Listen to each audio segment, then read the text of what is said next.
Vamos a acabar la iglesia de Sardis. Sabéis que nos quedamos en los últimos versículos, en el 5 y el 6, y vamos a pedir que el Señor sea el que nos hable, porque puedo tener un mensaje muy bien estructurado, dar unos datos o hablar acerca de unas cosas que de verdad a lo mejor nos va a interesar y vamos a escuchar muy atentamente, pero esa no es mi intención, ni tendría que ser la intención de ninguno de los que se paran en un púlpito, sino la intención es que el Espíritu Santo de Dios, el Espíritu de Dios que está en medio de nosotros, hable a nuestro corazón en este día, hable a lo más profundo y recóndito, que la palabra de Dios salte, despegue en nuestra mente, despegue en nuestro corazón, hable a nuestros sentimientos, hable a nuestra razón,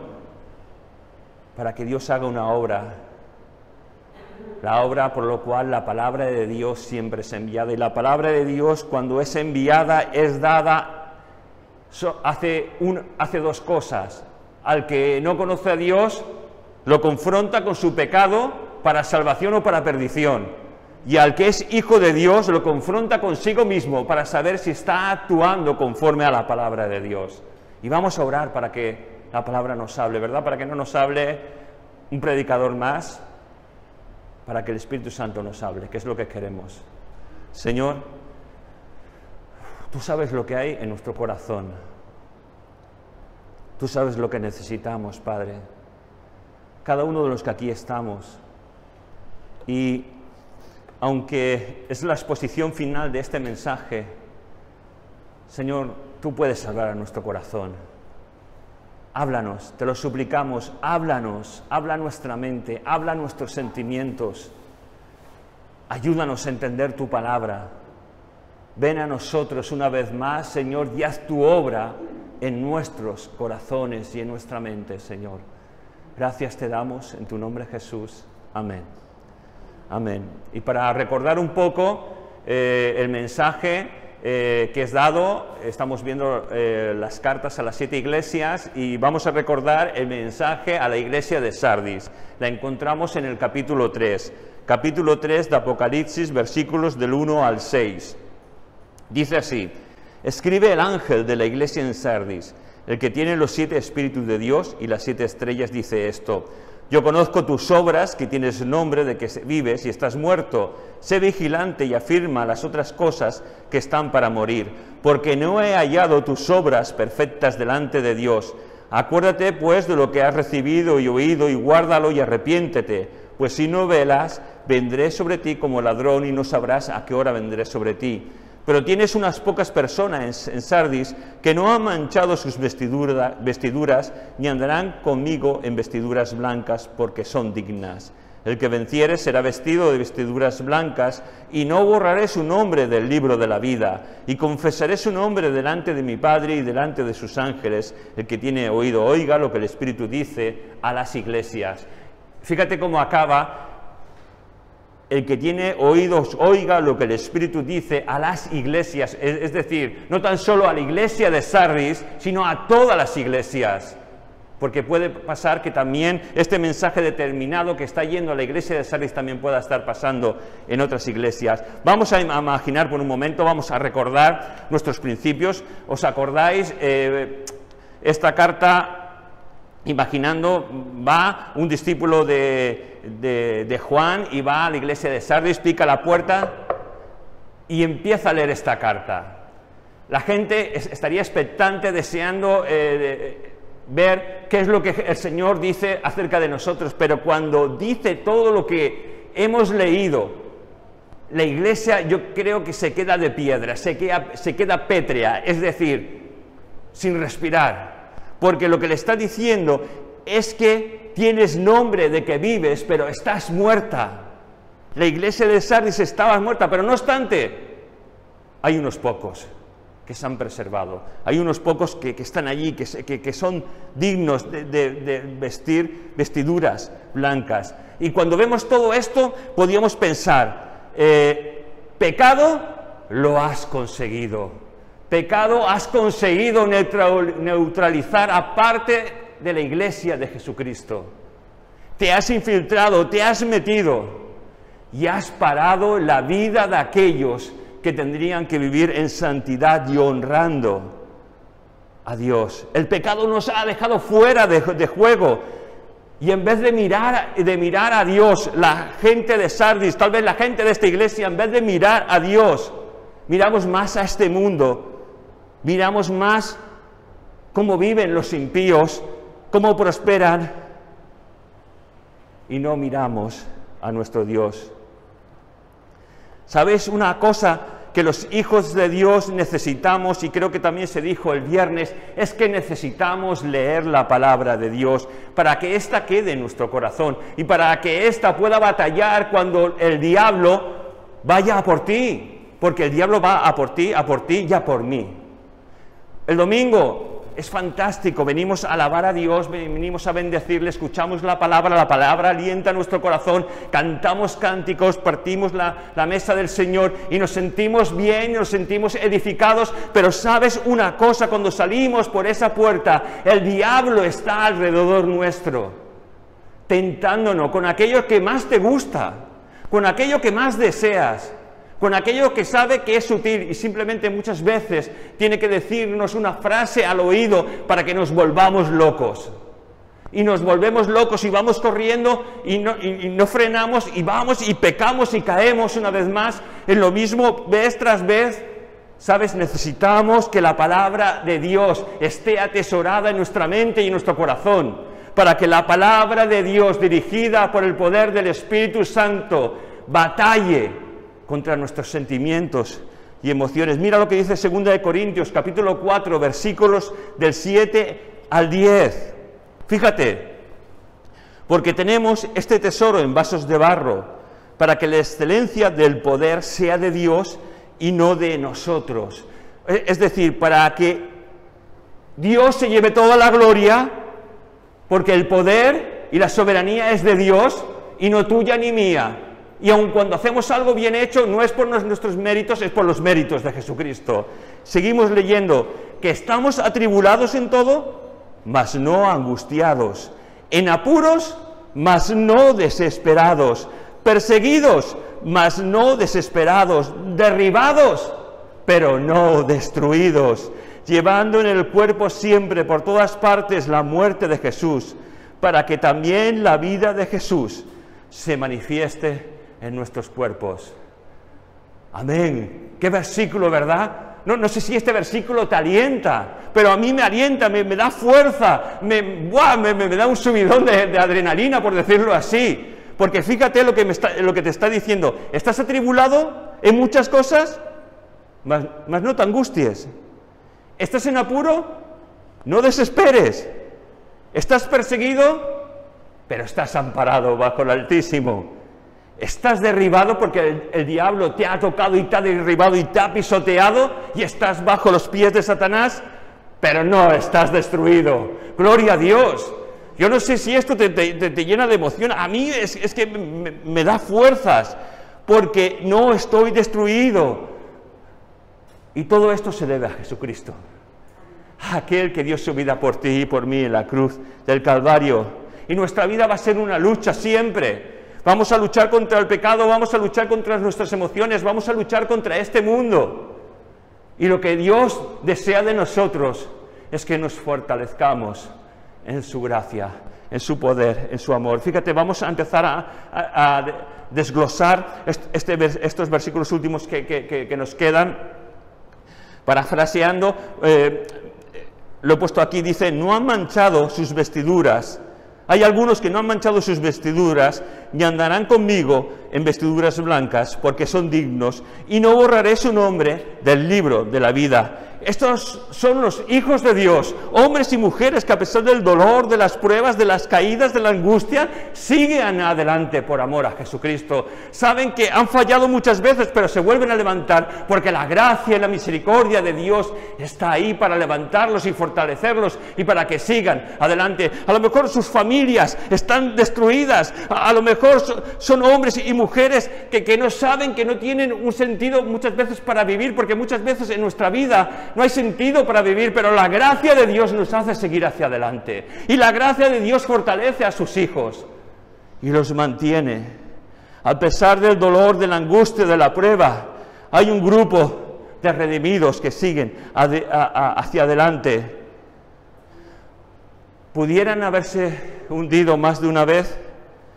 ¿Pudieran que la presión del grupo que estaba en la iglesia de Sardis, ese grupo que vivía en la carne, ese grupo que no le importaba si hacía bien delante de Dios o no hacía bien delante de Dios, que vivían su manera de ver la vida, que no vivían la manera de ver la vida de Dios? Sabéis que muchas veces el grupo hace mucha presión. Cuando uno es estudiante, en medio de los estudios, en medio de su clase, siempre hay un grupo que ejerce presión sobre otros. El grupo de los empollones, el grupo de los chulitos, el grupo de X, y unos y otros hacen presión. E incluso muchas veces se intenta ejercer la fuerza, pero en nuestra vida normal, cuando terminamos los estudios y por ejemplo, empezamos en un trabajo laboral, en el trabajo siempre hay un grupo de presión. En nuestro vecindario siempre hay un grupo de presión. En la iglesia siempre hay un grupo de presión. La cuestión es que a pesar de la presión que uno pueda tener del grupo, de los amigos, del barrio, de los vecinos, que uno pueda estar firme en Jesucristo, sin importar la influencia que muchas veces intenta ejercer el grupo sobre aquellos que somos hijos de Dios. Fíjate, me he olvidado un grupo muy influyente que muchas veces ejerce presión sobre los hijos de Dios, es la familia. La familia de no creyentes. Mi familia a lo mejor que no conoce a Dios muchas veces intenta ejercer presión para que mi mente y mis ojos no miren a Dios, sino que miren la lógica humana. Pero sabéis, nosotros no nos movemos por la lógica humana, nosotros nos movemos por la fe en el Hijo de Dios, por la fe en lo que encontramos en la palabra de Dios. Y este grupo que no se dejaba marcar por la influencia, por la presión del grupo que había en esa iglesia, porque muchas veces en las iglesias, sobre todo cuando son grandes, se crean pequeños grupos de presión. Mirad, cuando esto pasa, esto hay que quitarlo. En la iglesia no tiene que haber grupitos de presión, no, porque la iglesia es dirigida por el Espíritu de Dios, por el Espíritu Santo, es dirigida por Dios. El pastor muchas veces se puede equivocar, los diáconos se pueden equivocar, los ancianos, etcétera, etcétera, nos podemos equivocar, pero el Espíritu Santo jamás se equivoca. Y es el Espíritu Santo el que tiene que dirigir la iglesia del Señor siempre hacia adelante. Y fíjate, en esta iglesia, en la iglesia de Sardis, había un grupo que marcaba la diferencia en medio de la presión de otros hermanos que andaban y vivían bajo el peso de la carne. Y tú y yo, ¿marchamos hacia adelante? Que Dios quiera que sí, ¿verdad? Porque el pecado ejerce mucha influencia sobre nosotros. Las personas ejercen mucha influencia, pero la mayor influencia que tenemos que dejar en nuestra vida es la que hace la palabra de Dios. Por eso hay que leerla, para que la palabra de Dios haga la influencia correcta para poder hacer que estemos fuertes en Cristo Jesús. Fíjate, en este versículo 5, tenemos una promesa que muchas veces pensamos que es una advertencia. Es decir, hay una promesa, no una advertencia. Aquí se está empleando una figura retórica llamada litotes, en el cual se declara firmemente la certeza de esta promesa. Un litotes es una declaración positiva que se hace a partir de la negación de lo opuesto. Esto parece un poco complicado. Yo voy a ser un poquito menos técnico y voy a intentar decirte que es como si fuera una ironía. Es decir, cuando nosotros somos irónicos, ¿verdad? Queremos decir muchas veces lo contrario, pues prácticamente es lo que está pasando aquí, en este versículo 5, porque dice: el que venciere será vestido de vestiduras blancas y no borraré su nombre del libro de la vida. y confesaré su nombre delante de mi Padre y delante de sus ángeles. Porque muchas veces cuando leemos esto, parece que es como si un creyente pudiera ser borrado del libro de la vida. Pero fíjate que en Hebreos capítulo 10, versículo 14, tenemos un versículo que dice: porque con una sola ofrenda hizo perfectos para siempre a los santificados, por una sola ofrenda. ¿Qué quiere decir esto? Que nosotros, en nuestra vida como cristianos, si pensamos que mi nombre va a ser borrado, significa que ando en pecado, vivo en pecado, mi nombre es borrado, me vuelvo a arrepentir, vuelvo a aparecer en el libro de la vida. ¿Qué es esto, no? No. Fíjate, la palabra griega que se utiliza en este versículo que he leído de Hebreos 10:14 es la palabra hebrea diénekes, que significa perpetuamente, y etimológicamente esto quiere decir que con una sola ofrenda hizo perfectos para siempre a los santificados. Es decir, que solamente esto abarca etimológicamente el presente y el futuro. Es decir, somos salvos, somos justificados en el sacrificio de Cristo, en el presente, en el momento en el cual aceptamos a Jesucristo y en el momento que tal vez andemos por el valle más oscuro. Somos salvos para siempre por la misericordia de Jesucristo. El sacrificio de Jesús fue una vez y para siempre. Fíjate, Efesios capítulo 1, versículos del 4 al 5, según nos escogió en Él, en Cristo, antes de la fundación del mundo, para que fuéramos santos y sin mancha delante de Él en amor, habiéndonos predestinado para ser adoptados hijos suyos por medio de Jesucristo según el puro afecto de su voluntad. Predestinados para ser adoptados como hijos de Dios según el amor de Jesús. ¿No es esto maravilloso? Antes que tú y yo fuéramos engendrados, Jesús nos amó. Nos amó hace 2000 años en la cruz del Calvario, cuando Él estaba dando su vida. En esa cruz estaba pensando en cada uno de los que estamos aquí. Estaba pensando en ti y en mí. Estaba pensando en todos nosotros y estaba muriendo por todos nosotros, para que pudiéramos ser salvos. Juan capítulo 6, versículo 37, todo lo que el Padre me da, vendrá a mí, y el que a mí viene, no le echo fuera. Amén. Qué maravilloso, todo lo que el Padre me da, vendrá a mí. ¿Sabes? Nosotros somos dados a Jesucristo por medio del Padre. Y lo que ha dado al Padre, a Jesús, Él nos está diciendo, no lo echo fuera. Mira, el problema muchas veces de las Escrituras es que cuando uno empieza a leerla y interpreta sin más lo leído, aquí es cuando ya hace un error, el interpretar simplemente cuando uno lee lo que lee, y se pasa solo por nuestra manera de pensar, por nuestra cultura, por nuestro racionamiento, sin emplear reglas de interpretación bíblicas. En otras palabras, que cuando yo cojo un versículo, si no sé tener una serie de herramientas de interpretación básicas para poder entender la Biblia, puedo entender cualquier cosa y puedo malinterpretar cualquier cosa de lo que la palabra de Dios dice.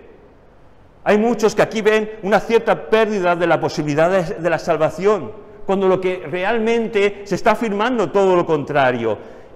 No borraré equivale a lo que se dice en Juan capítulo 5, versículo 24, de decir, no vendrá condenación. Fíjate, Juan 5, 24 dice, de cierto os digo, el que oye mi palabra y cree al que me envió, tiene vida eterna, y no vendrá a condenación, mas ha pasado de muerte a vida.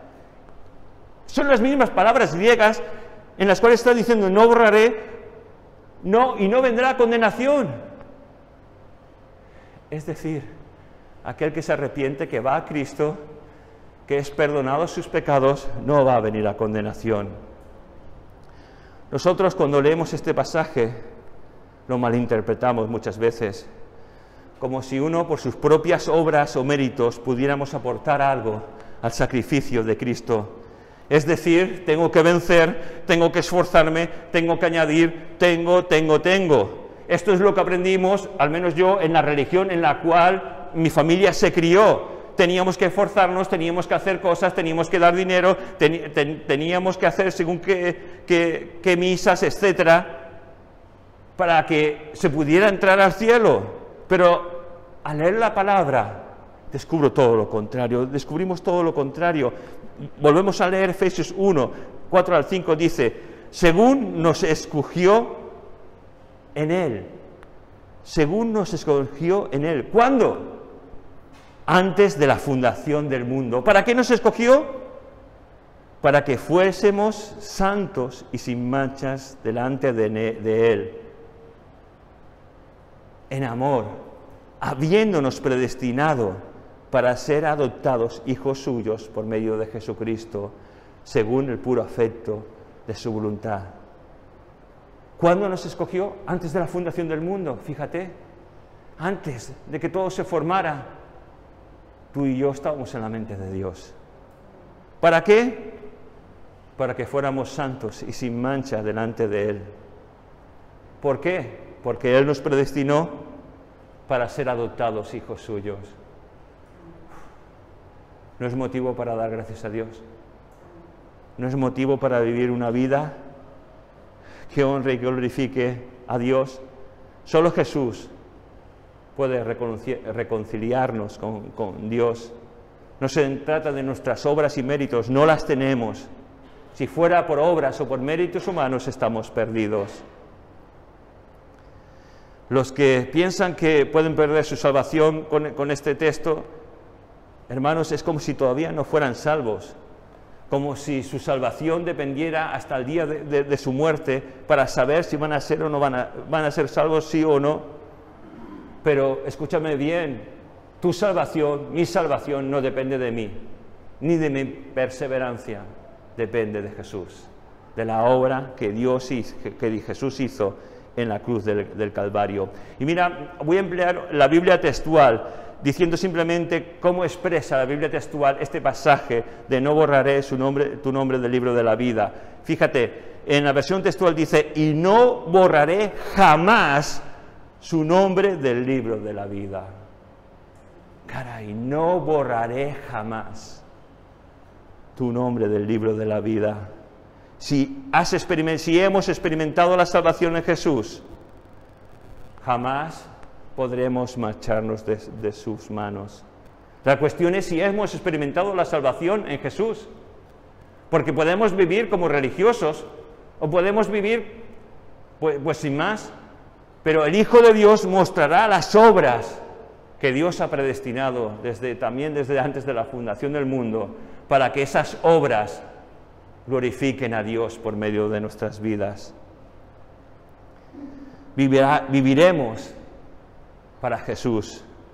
Aunque tengamos tropiezos y caídas, querremos vivir en comunión con Él y hacer su voluntad. Al igual que cuando haces la voluntad de la persona a la que amas, ¿verdad? Cuando dos personas se casan, uno siempre quiere hacer y agradar a la otra persona, ¿verdad? Hacer todo lo que uno pueda y más. Lo malo es cuando uno empieza a hacer cosas, tal vez por imposición, tal vez por no querer enfrentarte a la persona a la que amas, y cuando amas a esa persona y no quieres enfrentarte porque no quieres, estás cansado a veces de discutir, de pelear, y empiezas a aceptar ciertas cosas. Eso no es amor, eso es miedo, porque el amor es algo recíproco. Es querer ayudar, es querer bendecir a la persona a la que amas, y la persona que ama tiene que hacer lo mismo contigo, porque es lo que encontramos en la palabra de Dios, ¿no? Y aquí es lo mismo. Si amamos a Jesús, si amamos a Dios, tenemos que querer agradarle, no por lo que Él nos dé, sino por amor, por lo que Él ha hecho por ti y por mí. Y cuando veo todo esto, y recuerdo cómo empezábamos viendo el primer mensaje de la carta a Éfeso, tengo que decir, Señor, devuélveme mi primer amor. Señor, quiero amarte de una manera desinteresada, porque muchas veces con el tiempo nos acostumbramos a amar a Dios de una manera interesada. Solo sabemos qué pedir, pero no sabemos qué dar ni cómo agradecer. Entonces, Señor, devuélveme mi primer amor, ayúdame. Señor, ayúdanos a amarte con todo nuestro corazón. Mira, leemos en el libro de Efesios, capítulo 5, versículos del 5 al 8. Aun estando nosotros muertos en pecados, nos dio vida juntamente con Cristo. Por gracia sois salvos, y juntamente con Él nos resucitó, y asimismo nos hizo sentar en los lugares celestiales con Cristo Jesús, para mostrar en los siglos venideros las abundantes riquezas de su gracia en su bondad para con nosotros en Cristo Jesús. Por gracia sois salvos por medio de la fe, y esto no es por vosotros, no es de vosotros, es un regalo de Dios. Amén. Por gracia sois salvos por medio de la fe, y esto no de vosotros, pues es un don de Dios, es un regalo de Dios. Yo creo que ahora podemos entender un poco, ¿verdad?, más lo que quiere decir, y no borraré tu nombre del libro de la vida. Por último, decir que muchas veces se hace alusión a lo que en las ciudades griegas había, en toda ciudad griega había un libro, el libro en el que estaba el libro de los ciudadanos, en el cual estaban todos los ciudadanos que tenían derecho a estar en esa ciudad, registrados en ese libro. Es como nuestro registro civil, ¿verdad? Y cuando uno había hecho un crimen o un delito, su nombre era borrado, y esa persona era muerta o exiliada y nunca más podría entrar y volver a esa ciudad. Es como decir, cuando se borraba el nombre de esa persona: tú nunca has nacido, no te conocemos, no queremos saber nada jamás de ti. Tu delito es tan grave que para nosotros no has existido. Pero Jesús, utilizando esto, nos está diciendo que lo que el mundo hace, porque el mundo hace muchas cosas, Él no lo va a hacer.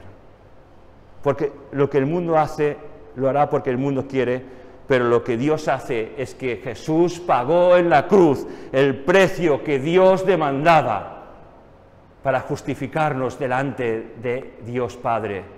Y por medio de ese sacrificio en la cruz, nuestros pecados presentes, pasados y futuros han sido perdonados y han sido olvidados. Por gracia somos salvos. Gloria a Dios. Amén. Y sigue diciendo: y confesaré su nombre delante de mi Padre y delante de sus ángeles. Jesús nos está diciendo que estos vencedores, vestidos de vestiduras blancas, serán confesados delante de Dios Padre y por todo el ejército angelical que hay. ¿Sabes una cosa? Jesús es nuestro abogado defensor, que está delante del Padre, y de día y de noche, cuando el enemigo se acerca tal vez delante del trono de Dios para decir: mira, este hijo tuyo ha pecado, esta hija tuya ha pecado. ¿Crees que es digna de que un día llegue delante de tu presencia? Y ahí está Jesús. Y Jesús dice: yo he pagado, yo he dado mi vida por él, yo he dado mi vida por ella. Es nuestro abogado defensor. Romanos capítulo 8, versículos del 33 al 34. ¿Quién acusará a los escogidos de Dios? Dios es el que justifica. ¿Quién es el que condenará? Cristo es el que murió, más aún el que también resucitó, el que además está sentado a la diestra de Dios, el que también intercede por nosotros. Amén, gloria a Dios. Porque, ¿sabes? Cuando el enemigo va muchas veces delante de Dios y le dice: mira cómo es tu hija, mira cómo es tu hijo, ¿sabes? Muchas veces tienes razón. Muchas veces yo peco, tú pecas.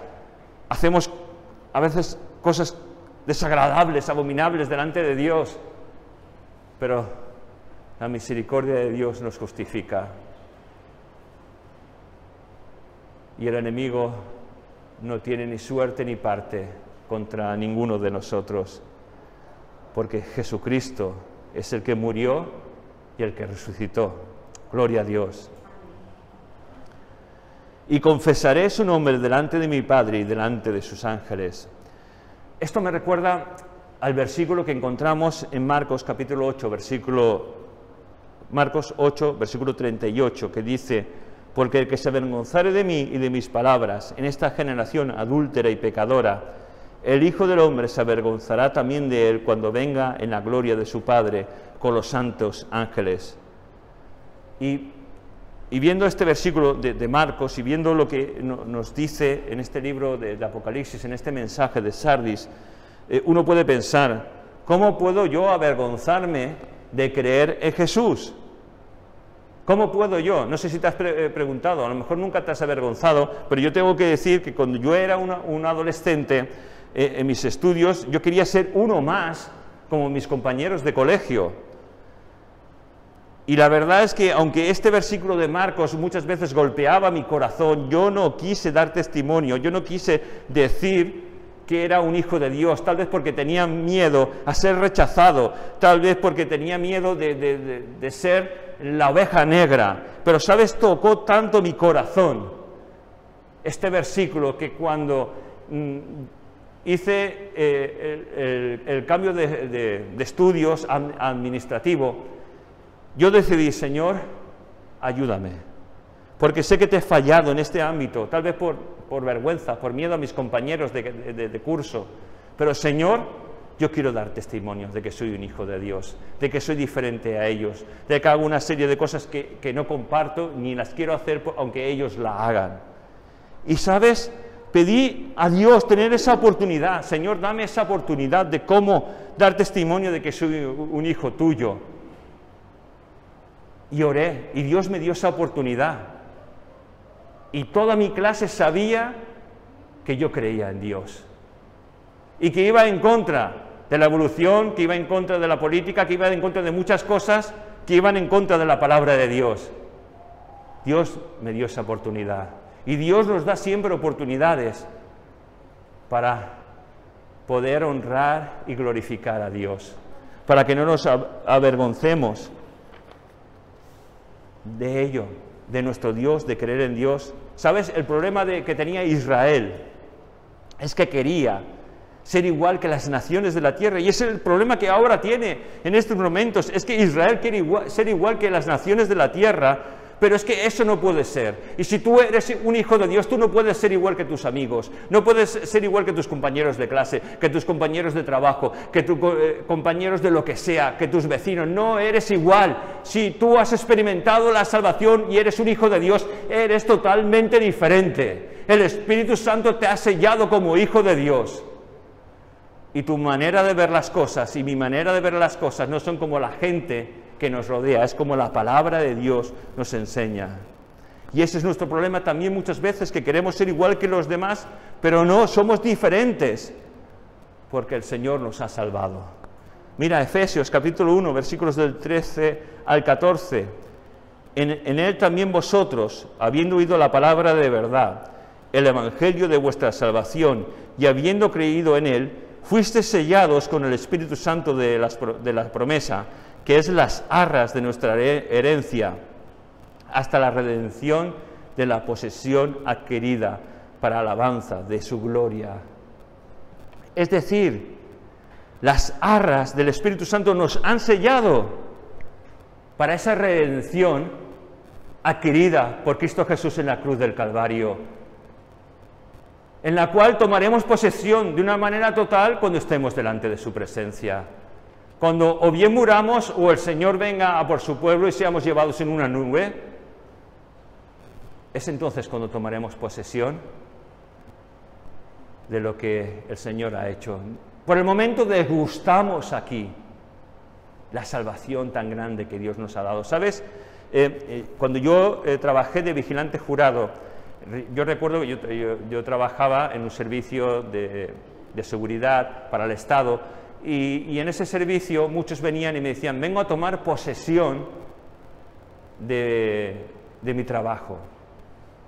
Posesión. Y es verdad, cuando un funcionario va a un centro a empezar a trabajar, él va a tomar lo que se dice posesión. Nosotros tendremos posesión cuando estemos delante de su presencia. Gloria a Dios. Pero por el momento estamos aquí para disfrutar, para deleitarnos en esa salvación tan grande que el Señor nos ha dado a cada uno de nosotros.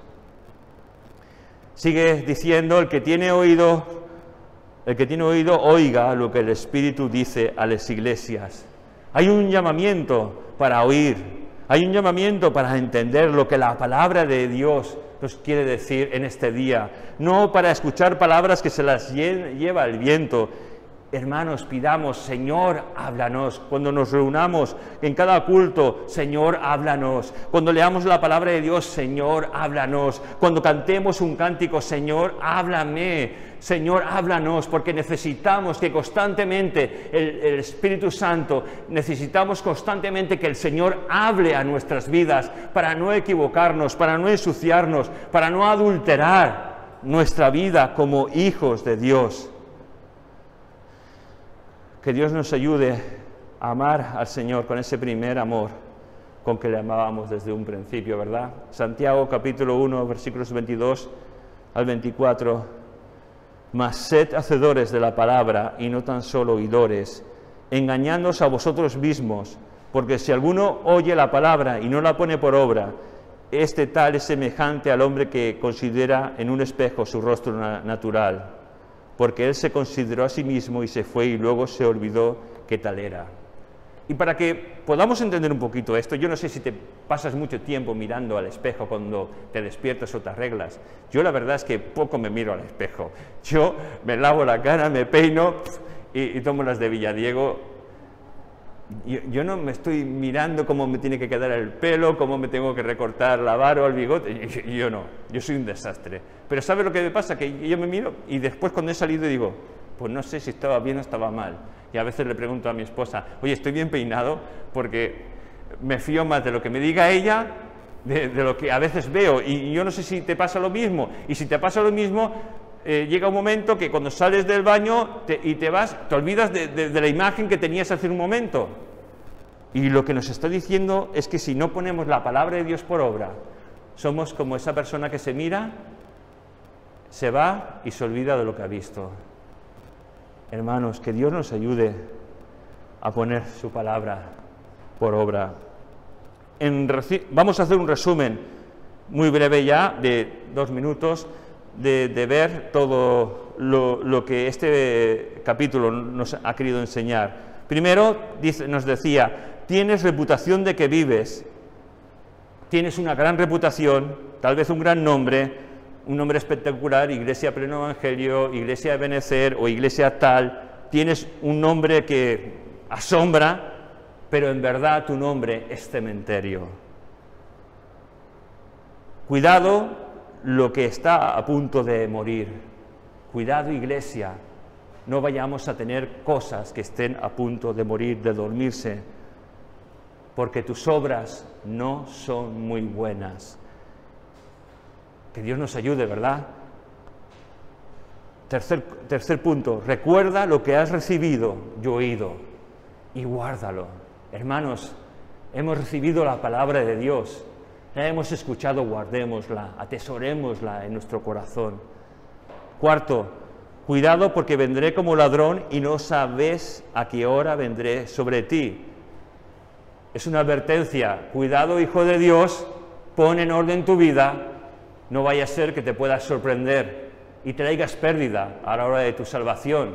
Es decir, no vas a perder tu salvación, pero sabéis que nuestras obras serán pasadas como por fuego, para bendición, para ser coronado o para que no recibamos coronas. Bueno, no sé si tendremos pérdida o ganancia, eso sí, ya está. Y quinto, pero hay unos cuantos que se han guardado y no se han manchado, contaminándose con este mundo. Gloria a Dios. Ojalá tú y yo seamos de los pocos que hay que se han guardado, que no se han contaminado con las cosas de este mundo. Pero si fuera todo lo contrario, lo que también nos dice esta carta, que hay una oportunidad de volverse a Dios, de arrepentirse, de cambiar y de seguir a Dios y hacer que su gloria resplandezca en nuestras vidas. Sabemos, todos los que estamos aquí sabemos lo que dice la palabra, unos mejores, otros peores, unos más que otros. Pero hermanos, seamos sabios, hagamos la voluntad de Dios. Ahora es el tiempo, es el momento de la reconciliación, de estar a cuentas con Dios, de despertar si estamos dormidos. Porque aquí, cuando está hablando de la iglesia que muchos están muertos, significa que muchos están dormidos y necesitan ser despertados por el poder del Espíritu Santo. Hermanos, si estamos dormidos, que el Espíritu Santo nos despierte, porque es hora de despertar. Y acabamos con la lectura que aquí encontramos en Efesios también, capítulo 5, versículos del 14 al 16, que dice, por lo cual dice, despiértate tú que duermes, y levántate de los muertos, y te alumbrará Cristo. Amén. Mirad pues con diligencia cómo andéis, no como necios, sino como sabios, aprovechando bien el tiempo, porque los días son malos. Por tanto, no seáis insensatos, sino entendidos de cuál sea la voluntad del Señor. Hermanos, si vivimos, para Él vivimos, y si morimos, para Él morimos. Que nuestra vida dé honra y gloria a nuestro Señor. Acabamos con una oración. Señor, gracias te damos por esta tu palabra. Señor, ayúdanos a ponerla por obra. Hay tanto, Señor, en lo que meditar. Ayúdanos, Señor, ayúdanos a ser sabios. Te pedimos que nos despiertes, Padre, que avives el fuego de nuestro corazón. Si hay brasas, avívalas, Señor. Tú tienes todo el poder para avivarlas, Señor. Si no hay alguno que no es salvo en esta mañana, Señor, trae salvación a su vida, trae restauración, Señor. Padre, despiértalo tú, Señor, en medio de los muertos, Señor, y despiértanos a nosotros y tus hijos si estamos dormidos, Padre. Glorifícate en medio de tu iglesia y ayúdanos a ser la luz en medio de las tinieblas, Señor. Ayúdanos a que en nuestra vida haya luz, Señor. Espíritu Santo, trae luz a nuestra vida, trae luz a nuestra vida, y si hay oscuridad, Espíritu de Dios, aléjala de nosotros, rompe cadenas, transforma pensamientos, Señor, y glorifícate en medio de tu iglesia. Gracias te damos en tu nombre, Jesús. Amén. Amén. Que el Señor nos bendiga grandemente en este día.